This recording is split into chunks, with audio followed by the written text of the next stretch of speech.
তো বন্ধুরা, এত বড় একটা সেলিব্রিটি মানে ফেমাস মানুষের করে উঠলো কিভাবে ডোডো। তো তোমরা হয়তো ভাবছো, তাই না? চলো তোমাদেরকে সেই ঘটনায় কিন্তু সমস্তটাই আজকে আমি ভিডিওর মাধ্যমে বলবো। তো প্রত্যেক দিন ব্লগ করি, আজকে আর ব্লগ না, আজকে হলো আমাদের পাড়ায় নগর কীর্তনের কিছু অনুষ্ঠানের মুহূর্তে ক্যামেরাবন্দি করে তোমাদের সাথে শেয়ার করলাম। তো এই যে হচ্ছিল নাচগুলো, গানগুলো, মিউজিকগুলো যদি আমি তোমাদেরকে দিতে পারতাম তাহলে ভিডিওটা আরও সুন্দর হতো আমার মনে হয়। তো তোমাদেরকে তো প্রথমেই বললাম যে বিশাখা দির কোলে ডোডো উঠলো কীভাবে, বা কীভাবেই বা আমাদের আলাপ, কীভাবেই বা পরিচয়, চলো পুরোটাই বলবো। তো আজকে সকালে ঘুম থেকে উঠে আমরা কিন্তু চলে এসেছি একেবারে আমাদের পাড়ার নগর কীর্তনে বেরিয়ে। আর বিশাখাদি ডোডোর কাছে বিশাখাদির কাছে ডোডো অনেকক্ষণ ছিল, যেন আজকে পুরো মানে হাফের অর্ধেক মানে এইটুকু অনুষ্ঠানের মধ্যে ডোডো ছিল। তো এইদিকে সব পাড়ার বাচ্চারা ডান্ডিয়া নিয়ে ড্যান্স করছে, আর এত সুন্দর লাগছিল। অনেকে ভাবছিল হয়তো ভাড়া করে এদেরকে আনা হয়েছে, কিন্তু না, আমাদের পাড়ারই, যার নাম না নিলেই নয়, মন্দিরাদি বলে একজন আছেন। তো উনি সমস্তটা অ্যারেঞ্জ করেছে, কি ভাল লাগবে কি খারাপ লাগবে পুরোটা তুলে উনি কিন্তু করিয়েছেন। আর প্রত্যেক বছর আমাদের এখানে নর্মাল এমনি তোমার নগর কীর্তন এমনি লাল পাড় সাদা শাড়ি পরে বেরোতো। আর এই দেখো পেয়েছি খুঁজে আমার বরমশাইকে। আর এখন কিন্তু বিশাখাদির কোল থেকে ডোডো গেল ওর পাপার কোলে। আর এইদিকে একটা তুলে ধরবে তোমার শ্রীকৃষ্ণের জীবন কাহিনী। শ্রীকৃষ্ণ যখন বাল্য ছিল, শ্রীকৃষ্ণের মা যশোদা তা মানে কাছ থেকে যখন ছোট্ট ছিল তখন কিভাবে ননি চুরি করে মায়ের কাছ থেকে খেত, সেটাই কিন্তু আজকে তুলে ধরা হয়েছে।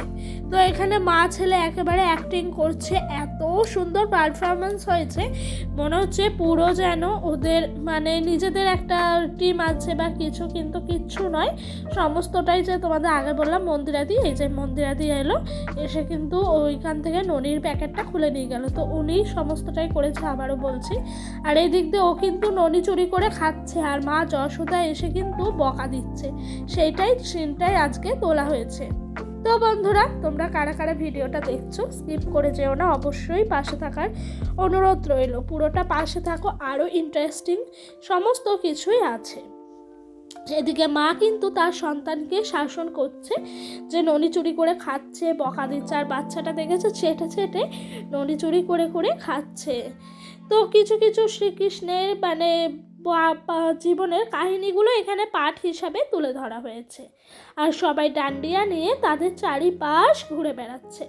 তো তোমাদেরকে বললাম না যে বিশাখাদি কে হয় বা কি, তো এটুকু বলছি, বিশাখাদি হলো আমাদেরই একদম পাড়ার বউ, মানে আমি বিশাখাদি সবাই এক পাড়ারই।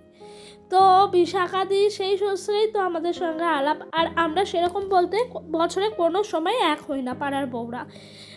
তো বিশাখাদি হয়তো নিজের কাজে ব্যস্ত, আমরা আমাদের মতো নিজেদের সব প্রত্যেকেরই সংসার আছে, কাজ আছে, নিজেদের একটা সাইটও আছে। তো আমার যেরকম এরকম একটা প্ল্যাটফর্ম ইউটিউব, সেরকম সবাই না সবাই কেউ না কেউ কিছু না কিছু কাজে যুক্ত আছে। সেরকমভাবে আমরা এক হতে পারি না, বছরে একটাই মানে সময়, এই যে কীর্তনের সময় আমরা সবাই এক হয়ে সবাই একভাবে এরকম অনুষ্ঠানগুলো করি। তো সেই সোচটাই বিশাখাদি ডোডোকে খুব ভালোবাসে। আগের বছরও ডোডোকে কোলে নিয়ে অনেকক্ষণ ছিল, এবছরও।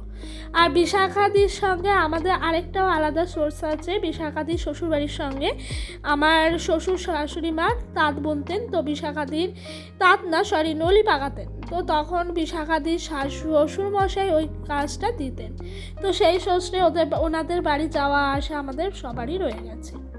আর এইদিকে কিন্তু আমি নিয়ে নিয়েছি একেবারে আমার ছেলে, যেহেতু শ্রীকৃষ্ণ হয়েছে মানে নারুগোপালের মা যেরকম মানে ননির ইয়ে নিয়ে ঘোরে, তো সেরকম আমি ননি নিয়ে ঘুরছি। এখানে অরিজিনাল ননি নেই, এখানে আছে তুলো দিয়েই কিন্তু ননি বানানো হয়েছে, মানে মা সন্তান চললো রাস্তা দিয়ে, এরকম একটা সিন। আর এখানে হবে শ্রীকৃষ্ণের সঙ্গে রাধার প্রেম কাহিনী। তো এটা কিন্তু প্রত্যেকটা মোড়ে মোড়ে হচ্ছে, র্যালি বেরোয় যেরকম র্যালিতেই করা হচ্ছে। আর এটা একটা আমার ভিডিও ব্লগ এরকম কিছু থেকেও সবচাইতে দামি, আমি এই প্ল্যাটফর্মে আমার এই ভিডিওসটা রেখে দিলাম। আমি কিন্তু 10 বছর বা আমি যদি পৃথিবীতে নাও থাকি, আমার ছেলে, তারপর ছেলের বলাই যেতে পারে ছেলের সন্তান, সবাই কিন্তু এইগুলো দেখতে পারবে। এগুলো হিসাবেই আমি কিন্তু রেখে দিলাম। তখন হয়তো আরও ডিজিটাল হবে, আধুনিক হবে সবাই, কিন্তু এগুলো কিন্তু রয়েই যাবে স্মৃতির খাতায়। তো এদিকে রাধা কিন্তু বসে পড়েছে তার অভিনয়ের জন্য। তো রাধার নাম হলো নেহা আর কৃষ্ণের নাম হলো গার্গী। তো ওরা দুজন মিলেই কিন্তু এই পারফরমেন্সটা এখন তুলে ধরবে। আর তোমরা দেখো, সত্যি কথা বলতে এতটাই ভাল লাগছিল, কি বলবো, মনে হচ্ছে যেন বাড়ি যাব না, এরকমভাবে আজকে সারাটা দিন কাটিয়ে দেবো। এখানে যখন আমরা গানগুলো হচ্ছিল, সেই গানের তালগুলো এমন বোঝানো যাচ্ছিল যে পৃথিবীতে এই কিচ্ছু না, কোনো কিছুই আমার না, সমস্ত কিছুই কিন্তু ভগবানের, মানে কারোরই না, যে এই জমি জায়গা ধন সম্পত্তি এগুলো আমাদের কারোর কিচ্ছু না, রাগ অভিমান এগুলো সব কিছুই তুচ্ছ এক জায়গায়, যেখানে আমাদের মৃত্যুর পর দাহ করা হয়, মানে পুড়িয়ে দেওয়া হয়, তখন কিন্তু সমস্ত কিছুই ছাই হয়ে যায়। তো সমস্ত কিছু তখন মনে হচ্ছিল যে জীবনে কোনো চিন্তা নাই, ভাবনা নাই। এমন সময় যায় হাজারো চিন্তা মাথায় নিয়ে ঘুরি, সংসার, ছেলে, শ্বশুর, শাশুড়িমা, স্বামী, এগুলো নিয়ে তো আমাদের গৃহবধূদেরই একটা জীবন। তো হাজারো চিন্তা থাকে মাথার মধ্যে, তখন মনে হচ্ছে এক নিমিষে যেন তুচ্ছ করে সব ফেলে দিয়েছি, মনে হচ্ছে কিচ্ছু আমার নয়, সমস্ত কিছু যে চালাচ্ছেন তারই।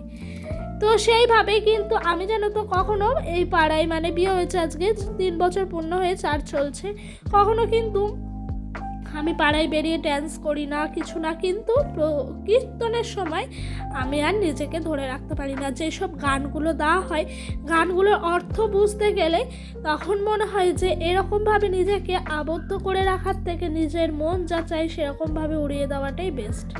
আর এই দেখো সবাই নাচছে, মানে কেউ বাদ নাই, এখানে যে বেরিয়েছে প্রত্যেকটা মানুষ নাচছে। তো বন্ধুরা চলো ব্লগটা দেখতে দেখতে তোমাদের সুন্দর একটা কমেন্টের উত্তর, মানে রিপ্লাই দিদি বা পড়ে শোনায়। তো রূপা দিদিভাই আমাকে কমেন্ট করেছে, তুমি খুব ভালো মনের মানুষ গো, আজকাল এরকম বৌমা পাওয়া খুব ভাগ্যের ব্যাপার, ভালো থেকো তুমি। তো দিদিভাই সত্যি কথা বলতে অনেক অনেক ভালোবাসা গো, এত সুন্দরভাবে তুমি আমাকে এত সুন্দর একটা কমেন্ট করেছো। আমাকে কেউ কখনো বলেনি যে আমি ভালো, বা আমার শ্বশুরবাড়ির লোক কেউ বলেনি জানো আজ পর্যন্ত যে আমি ভালো, আমাকে ভাগ্য করে পেয়েছে। সত্যি কথা, তোমার এই কমেন্টটা পড়লাম যখন না সকালবেলা, এতটা মনটা ভালো হয়ে গেল, তোমাকে আমি বলে বোঝাতে পারবো না। তো আমার শ্বশুরবাড়ি থেকে কেউ না বলুক, তুমি যে বলেছো এটাই আমার কাছে অনেক পাওয়া গো, যে কারণ না কারোর মনে আমি হয়তো জায়গা করে নিতে পেরেছি, আমি হয়তো পারছি শ্বশুরবাড়ির সমস্ত লোককে নিজের মানে দায়িত্ব নিয়ে আগলে রাখতে। তো আমি জানো যখন বিয়ে হয়েছিল আমার বড় আমাকে ভাত কাপড় দিয়েছিল, তখন বলেছিল তোমার আমি ভাত কাপড়ের দায়িত্ব নিলাম। তখন আমি একটাই কথা বলেছিলাম যে তোমার বাবা মা আর তোমাকে আমি দেখারও দায়িত্ব নিলাম। তখন আমাদের মাঝে সন্তান ছিল না, সেই কথা মাথাও ছিল না, নতুন নতুন বিয়ে হয়েছে, তখন ব্লগ করতাম না জানো, কেউ ভিডিও করেনি। কিন্তু কি বলতো, সেই দিনকার কথাটা আজও মাথার মধ্যে রেখে সমস্ত সময় আমি করার চেষ্টা করি। আর আমার কাছে মনে হয় কাউকে দেখানো বা করা আমার কাছে শ্রেষ্ঠ নয়, আমার কাছে করা মানে ভগবানের কাছে তুলে রাখা। আমি যা কর্ম করব শেষ বয়সে সেই কর্মের ফলাফল কিন্তু পাবো, তাই ভালো কর্ম করি, অবশ্যই ভবিষ্যতে ভালোই ফল পাবো। এদিকে সবাই নাচ করছে, দেখেছো ডান্ডিয়া নিয়ে, কত সুন্দর। এটাই কিন্তু শেষ পারফরমেন্স। আর ওই কোনারে দেখছো একটা ভাইজি ডান্স করছে লাঠি নিয়ে, সামনের লাইনের ওই 3 নম্বর মেয়েটা। তো ওইটা ওকে পুরো রেডি আমি করেছি, শাড়ি টাড়ি পরানো। তো ওকে সত্যি কথা বলতে বিয়ের পর বন্ধু হিসাবে ওকেই পেয়েছিলাম, আমার সবচেয়ে কাছের, আজও আছে। তো ও আর ওরই ভিডিওটা আরও আমি বেশি করে করছিলাম। ওর সবসময় ডিমান্ড থাকে কাকি তুমি আমার ভিডিও কেন করো না, তো সেভাবে করে হয়ে ওঠে না।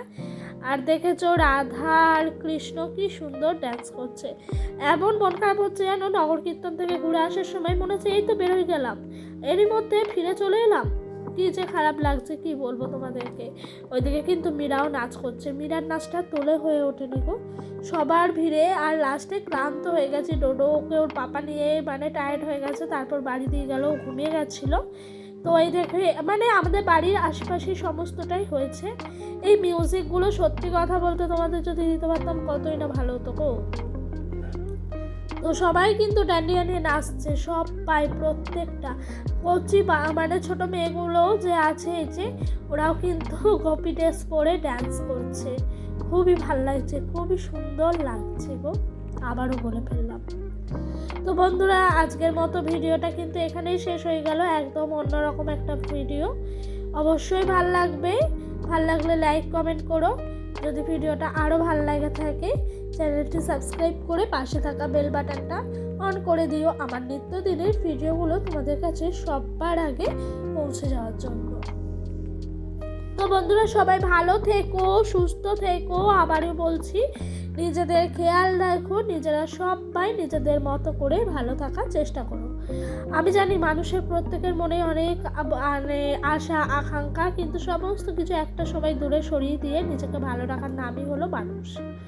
তো শেষ করলাম ভিডিওটা, তারপরে চলে এসেছি বাড়ি, এসে কিন্তু ফ্রেশ ট্রেশ হয়ে আবারও চলে যাচ্ছি ওই যে মহাপ্রসাদ মানে মহাভোগ গ্রহণ করতে। তো আমি আমার যা যাচ্ছি আর ছেলে চলে গেছে ননদদের সঙ্গে। তো